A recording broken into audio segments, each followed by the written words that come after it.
Guys, কখনো কি ভেবে দেখেছো যে একটা গেম কতটা ভয়ঙ্কর হতে পারে? আজকের গল্পটা এমন একজন ছেলেকে নিয়ে, যে কিনা একটা সময় পড়ালেখায় খুবই ভালো ছিল, কিন্তু ফ্রি ফায়ারের নেশায় পড়ে সে তার জীবনের সব থেকে গুরুত্বপূর্ণ মুহূর্তগুলো হারিয়ে ফেলেছে। ছেলেটা কি এমন করেছিল, আর ছেলেটার ভুল কি ছিল? গাইস, বিশ্বাস করো, এই গল্পটা শোনার পর তোমার চোখের পানি তুমি ধরে রাখতেই পারবে না। তো চলো আজকের গল্পটি শুরু করি। সুহান ছিল ঢাকার মধ্যবিত্ত পরিবারের ছেলে। ক্লাস 10-এ পড়ে। পড়াশোনায় খুবই ভালো। প্রতিবার স্কুলের পরীক্ষায় প্রথম থেকে পঞ্চমের মধ্যে তার রোল থাকতো। বাবা ছিলেন ব্যাংকের অ্যাকাউন্টেন্ট, আর মা হলেন গৃহিণী। তাদের পরিবারটা আনন্দ এবং খুশি দিয়ে ভরা ছিল।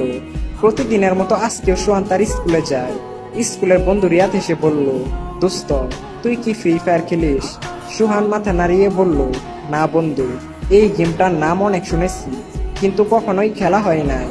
এরপর রিয়াদ সোহানকে বলল, আরে ভাই, এই গেমটা একবার খেললে তুই যে কোন দুনিয়াতে হারিয়ে যাবি সেটা তুই নিজেই বলতে পারবি না। একবার গেমটা খেলা শুরু করলে আর কখনোই ছাড়তে পারবি না। এরপর রিয়াদ নিজের মোবাইলে গেমটা ওপেন করে সোহানকে দেখালো।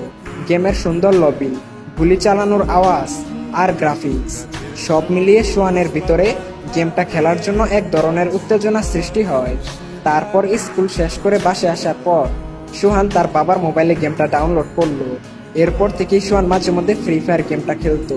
প্রতিদিন আধা ঘন্টা থেকে 1 ঘন্টার মতো গেমের দুনিয়াতে হারিয়ে যেত।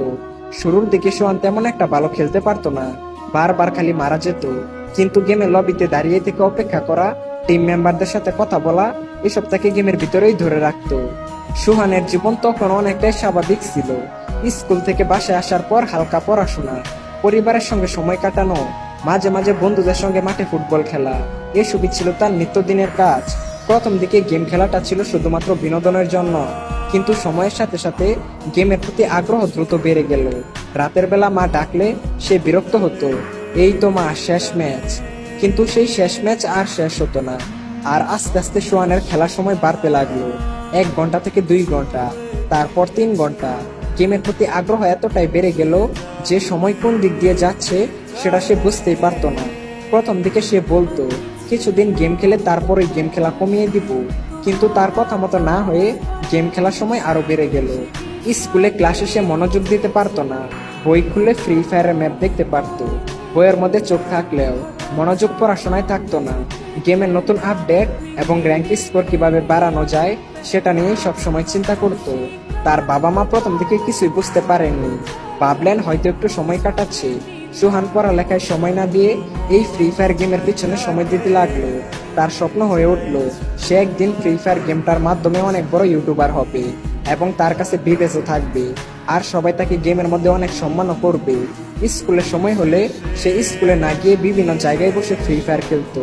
কিছুদিন পর সোহানের মা তাকে ধরে বলল, বাবা, এত গেম খেলছিস কেন? চোখের সমস্যা হয়ে যাবে তো, পড়াশোনার অবস্থা তো খুবই খারাপ হয়ে যাচ্ছে। সোহান জবাব দিল, মা, আমি সবকিছু সামলাতে পারবো, কোনো সমস্যা নেই। কিন্তু সোহানের মা ঠিকই বুঝতে পারলো তার ছেলে এখন অনেকটাই বদলে গেছে।